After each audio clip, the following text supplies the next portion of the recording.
Shalom teman-teman.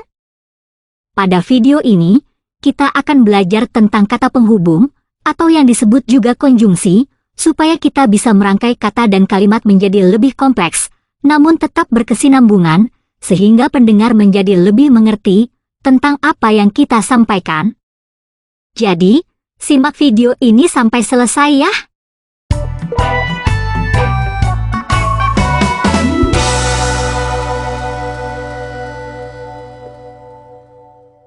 Nah, konjungsi, atau yang disebut juga kata penghubung atau kata sambung, adalah kata atau ungkapan yang menghubungkan dua satuan bahasa yang sederajat. Maksudnya menghubungkan dua satuan bahasa yang sederajat adalah menghubungkan kata dengan kata, frasa dengan frasa, klausa dengan klausa, kalimat dengan kalimat, bahkan paragraf dengan paragraf. Salah satu contoh konjungsi yang paling sederhana dan paling sering kita gunakan adalah kata dan. Contoh penggunaan kata dan ini ada pada Kejadian 1 ayat 1 tertulis, pada awalnya Elohim menciptakan langit dan bumi. Di sini, kata dan menghubungkan atau menyambung kata langit dengan kata bumi. Penggunaan kata sambung di dalam kalimat seperti ini disebut juga konjungsi intrakalimat. Namun kata dan juga dapat digunakan untuk menghubungkan suatu kalimat dengan kalimat yang lain, atau yang disebut juga konjungsi antar kalimat. Contoh penggunaan kata dan sebagai konjungsi antar kalimat ada di 1 Korintus 8 ayat 6. Tetapi bagi kita ada satu Elohim, yaitu Bapa, yang daripadanya segala sesuatu ada, baginya juga kita ada. Dan satu Tuhan, yaitu Yeshua HaMashiach, yang melalui Dia segala sesuatu ada, melalui Dia juga kita ada. Nah, walaupun yang dihubungkan oleh konjungsi adalah dua satuan bahasa yang sederajat, namun hubungan antara satuan bahasa yang sederajat itu belum tentu sederajat. Contoh konjungsi yang menghubungkan dua satuan bahasa sederajat yang tidak sederajat adalah seperti kata supaya yang dikatakan di dalam Matius 26 ayat 41. Berjaga-jagalah dan berdoalah, supaya kamu tidak masuk ke dalam pencobaan. Berjaga-jagalah dan berdoalah, dan kamu tidak masuk ke dalam pencobaan, bisa dikatakan sama-sama kalimat. Tetapi hubungan antara keduanya tidak sederajat. Kamu tidak masuk ke dalam pencobaan adalah tujuan dari berjaga-jagalah dan berdoalah. Nah, kata sambung yang menghubungkan dua satuan bahasa sederajat yang tidak sederajat ini disebut dengan konjungsi subordinatif. Sedangkan kata sambung yang menghubungkan dua satuan bahasa sederajat yang sederajat disebut dengan konjungsi koordinatif. Supaya kita lebih paham lagi, kita langsung masuk ke jenis-jenis konjungsi koordinatif dan konjungsi subordinatif aja ya. Ada 5 jenis konjungsi koordinatif, yaitu konjungsi penambahan, konjungsi pendampingan, konjungsi pemilihan, konjungsi perlawanan, dan konjungsi pertentangan. Contoh konjungsi penambahan adalah kata dan kata lalu. Contoh penggunaan kata dan sudah kita sebutkan di dalam Kejadian 1 ayat 1. Langit dan bumi. Contoh penggunaan kata lalu bisa kita temukan di dalam Matius 14 ayat 12. Dan murid-muridnya datang mengambil tubuhnya, lalu menguburkannya. Contoh konjungsi pendampingan adalah kata serta dan kata juga. Contoh penggunaan kata serta bisa kita temukan di dalam Matius 4 ayat 23. Dan Yeshua pergi berkeliling ke seluruh Galilea, sambil mengajar di dalam sinagoga-sinagoga mereka, dan memberitakan Injil Kerajaan, serta menyembuhkan setiap penyakit, juga semua kelemahan tubuh di antara umat itu. Nah, jika kita perhatikan, konjungsi penambahan dan konjungsi pendampingan sepertinya kurang lebih sama. Dan banyak orang yang menggunakannya secara keliru, seolah-olah konjungsi penambahan dan konjungsi pendampingan sama saja. Padahal, ada sedikit perbedaan antara konjungsi penambahan dengan konjungsi pendampingan. Perbedaannya ada pada pesan utama yang ingin disampaikan. Di dalam Matius 4 ayat 23, pesan utama yang ingin disampaikan adalah Yesus pergi untuk mengajar dan memberitakan Injil. Sedangkan menyembuhkan adalah kegiatan yang menyertai, bukan kegiatan utama, ketika Yesus pergi berkeliling ke seluruh Galilea. Hal ini bukan berarti menyembuhkan itu tidak penting atau bisa diabaikan. Tetapi penulis hanya ingin mempertegas bahwa tujuan utama Yesus berkeliling adalah untuk mengajar dan memberitakan Injil, bukan untuk melakukan penyembuhan. Sedangkan penggunaan kata "dan" pada ayat ini, mengajar dan memberitakan Injil, menunjukkan bahwa kedua hal ini, mengajar dan memberitakan Injil, adalah kegiatan utama, yang sama utamanya. Nah, contoh konjungsi pemilihan adalah kata "atau". Kata "atau" ini disebut konjungsi pemilihan karena dengan pilih salah satu dari satuan bahasa yang ada, sudah memenuhi kriteria yang diberikan. Kita ambil contoh, Yesus berkata di dalam Matius 6 ayat 31. Sebab itu, janganlah khawatir dengan berkata, apakah yang akan kami makan? Atau, apakah yang akan kami minum? Atau, apakah yang akan kami pakai? Artinya, jika kita berkata salah satu dari pilihan yang ada, misalnya kita berkata, apakah yang akan kami makan?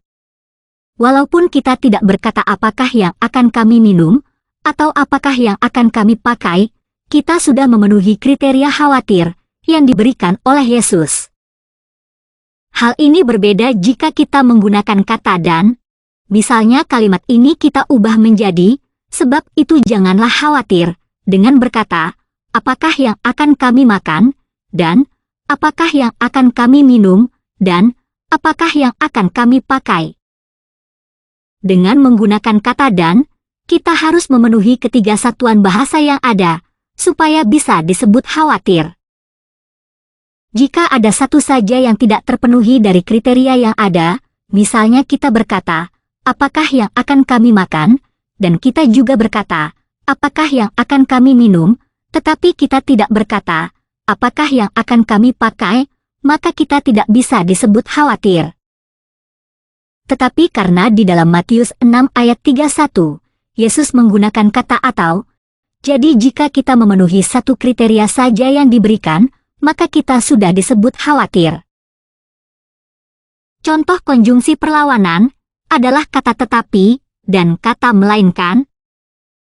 Contohnya, Yesus berkata di dalam Matius 7 ayat 3, "Dan mengapa kamu melihat selumbar yang ada di mata saudaramu, tetapi tidak menyadari balok yang ada di matamu sendiri?" Contoh konjungsi pertentangan adalah kata "padahal" dan kata "sedangkan".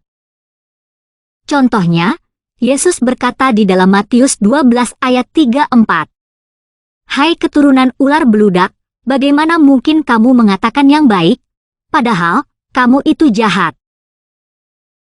Nah, dari kedua contoh ini, kita dapat melihat bahwa konjungsi perlawanan dengan konjungsi pertentangan juga mirip. Keduanya menghubungkan pernyataan yang tampaknya bertolak belakang. Perbedaannya adalah, konjungsi perlawanan atau konjungsi kontrastif digunakan untuk menyatakan atau menunjukkan perbedaan antara dua ide atau kalimat. Sedangkan konjungsi pertentangan atau konjungsi konsesif digunakan untuk menentang dua ide atau kalimat yang bertentangan. Supaya lebih jelas, kita menggunakan contoh, Budi pintar, tetapi malas. Kita juga dapat berkata, Budi pintar, padahal malas. Dengan menggunakan kata "tetapi", kita masih bisa berkata, Budi pintar, tetapi jelek, Budi pintar, tetapi jorok. Kita bisa menggunakan kata "tetapi" untuk jelek dan jorok yang berkonotasi tidak baik, digunakan sebagai kontras dengan pintar yang berkonotasi baik. Tetapi kita tidak bisa berkata, Budi pintar, padahal jelek, atau Budi pintar, padahal jorok. Karena jelek dan jorok tidak menentang kepintaran, bahkan tidak ada hubungannya dengan kepintaran.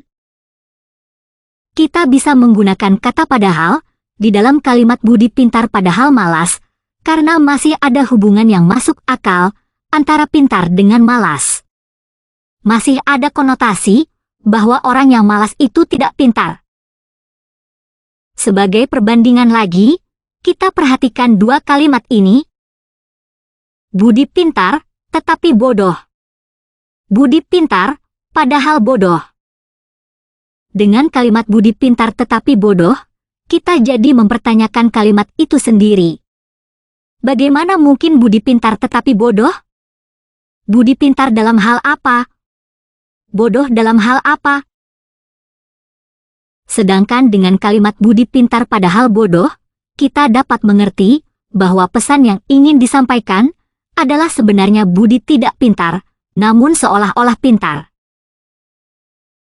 Contoh lain, misalnya, Tono pergi ke sekolah, tetapi tidak bawa buku. Dengan, Tono pergi ke sekolah, padahal tidak bawa buku. Di sini kita bisa melihat bahwa dengan menggunakan kata tetapi, kita hanya menunjukkan kontras antara pergi ke sekolah dengan tidak bawa buku. Dengan menggunakan kata padahal, kita bukan hanya menunjukkan kontras, tetapi juga ada konotasi bahwa Tono seharusnya tidak pergi ke sekolah karena tidak bawa buku. Jadi, perbedaan antara konjungsi perlawanan dengan konjungsi pertentangan adalah konjungsi perlawanan digunakan untuk menunjukkan kontras antara dua pernyataan tanpa perlu ada relevansi antara dua pernyataan tersebut, sedangkan konjungsi pertentangan digunakan untuk menentang dua pernyataan yang bertolak belakang sambil memberikan kecenderungan untuk menyatakan yang mana yang benar dan yang mana yang tidak benar. Jelas ya? Nah, kita sudah belajar tentang konjungsi koordinatif yang menghubungkan dua satuan bahasa setara yang setara. Sekarang kita akan belajar tentang konjungsi subordinatif yang menghubungkan dua satuan bahasa setara yang tidak setara.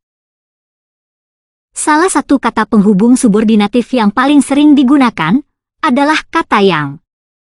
Kata yang adalah konjungsi subordinatif atributif atau kata sambung subordinasi pelengkap. Kita bisa menemukan banyak sekali contohnya. Misalnya di dalam Matius 5 ayat 4-6. Sebab, jika kamu mengasihi mereka yang mengasihi kamu, pahala apakah yang kamu peroleh? Bukankah para pemungut cukai pun berbuat hal yang sama? Yang kedua, ada konjungsi subordinatif tujuan, seperti kata agar, supaya. Contohnya di dalam Lukas 21 ayat 3-6. Maka berjaga-jagalah setiap saat sambil berdoa, supaya kamu dianggap layak untuk luput dari semua hal-hal ini yang akan segera terjadi, dan untuk berdiri di hadapan Anak Manusia.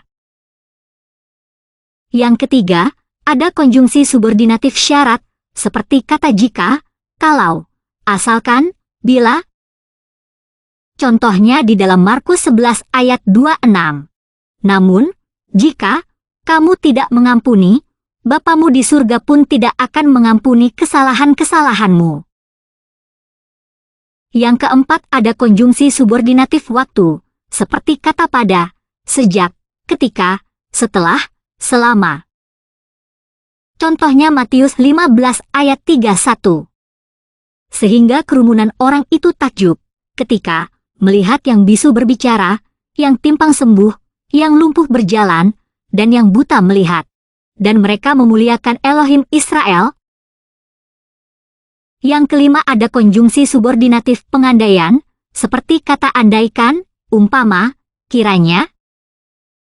Contohnya Yohanes 11 ayat 21. Kemudian Marta berkata kepada Yeshua, Tuhan, seandainya engkau ada di sini, saudaraku tidak akan mati. Yang keenam ada konjungsi subordinatif konsesif, seperti walaupun, meskipun, sekalipun. Contohnya Yohanes 21 ayat 4. Namun ketika hari sudah menjelang pagi, Yeshua berdiri di pantai itu. Meskipun demikian, para murid itu tidak mengetahui bahwa itu adalah Yeshua. Yang ketujuh ada konjungsi subordinatif pembanding, seperti seakan-akan, seolah-olah, sebagaimana, seperti, laksana, ibarat, daripada.